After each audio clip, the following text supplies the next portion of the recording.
নমস্কার বন্ধুরা, আজ আমি নীলিমা কুকিং শো থেকে আজ বানাতে চলেছি পেঁপের হালুয়া। আমাকে একজন কমেন্ট করেছে, আমার ভাসুরের ছেলে বলেছে কাকিমা আমাকে পেঁপের হালুয়া বানিয়ে দেখাও। তাই আজকে আমি পেঁপের হালুয়া বানাচ্ছি। কি করে বানাচ্ছি আপনারা দেখুন। আমি প্রথমে এক এক করে এইভাবে কেটে ছাড়িয়ে নিয়ে তারপর আমি ঘষবো, ঘষে নিয়ে কিভাবে বানাচ্ছি দেখতে থাকো।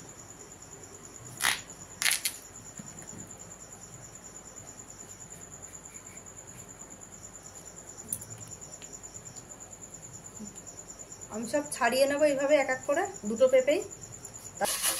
এই যে বন্ধুরা, আমি এইভাবে ঘষে নেবো, পুরো পেঁপেটাকে ঘষে নেবো। হাফ লিটার, এই যে হাফ লিটার আমুল দুধ বসিয়ে দিয়েছি, এটাকে ক্ষীর করতে হবে। এটা জাল হয়ে এখন ক্ষীর মতন হবে, এর সঙ্গে চিনি দিয়ে দেবো, ক্ষীর হয়ে থাকবে। তারপরে দিকে পেঁপেটাকে আমি রেডি করে তারপরে এর মধ্যে দিয়ে দেবো। কীভাবে দিচ্ছি আপনারা দেখতে থাকুন। আমি চিনিটা দিয়ে ক্ষীরটা বানিয়ে রাখছি, চিনিটা দিয়ে দিচ্ছি পরিমাণ মতন।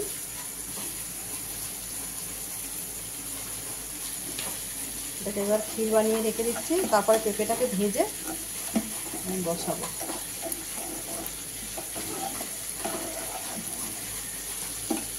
চিনি দিয়ে জাল দিয়ে একদম ক্ষীরের মতন করে ঘন করে রেখে দিয়েছি। এরপরে পেঁপেটাকে আমি রেডি করি করে তারপর পেঁপের সঙ্গে আমি কীভাবে বানাচ্ছি দেখতে থাকুন। বসিয়ে দিয়েছি, কড়াই গরম হয়ে গেছে, আমি দিয়ে দিচ্ছি ঘি পরিমাণ মতন। পেঁপেটা ঘিয়েই ভাজা হবে। ওই ঘিটা গরম হলে আমি দিয়ে দেবো গোটা গরম মশলা থেতো করা আর গোটা তেজপাতা। তেজপাতাটা দিয়ে দিলাম আর দিয়ে দিচ্ছি এলাচগুলোকে থেতো করে রাখা ছিল সেটাকে। এই দুটো পেঁপে এই যে একদম পুরো ঘষে, এই যে এইভাবে ঘষে নিয়েছি পুরো পেঁপেটা। এবার আমি দিয়ে দিচ্ছি পেঁপেটাকে, গরম হয়ে গেছে ঘিটা।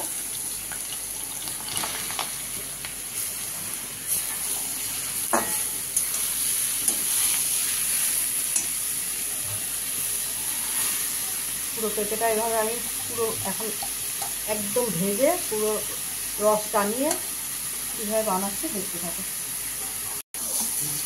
দেখুন বন্ধুরা কতটা হয়ে গেছে, কমে গেছে, আরও একটু কমে যাবে, একদম লাল লাল ভাজা ভাজা হয়ে যাবে। তারপর আমি এই ইয়েটাকে দিয়ে দেবো, দুধটাকে যে জাল দিয়ে একদম ক্ষীরের মতন করে চিনি দিয়ে রেখে দিয়েছি ওটাকে ঢেলে দেবো এর মধ্যে।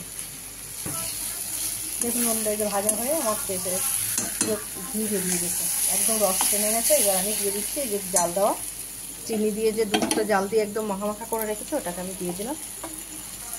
এবার এটাকে দিয়ে আমি ভালো করে বানাবো।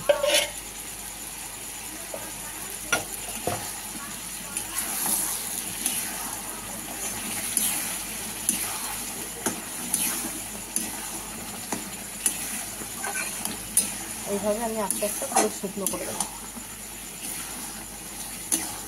হয়ে গেছে বন্ধুরা, আমি এবার গ্যাস নিভিয়ে দিচ্ছি। দেখুন এই যে আমার পেঁপের হালুয়া বন্ধ করে দিলাম। বন্ধুরা পেঁপের হালুয়া রেডি।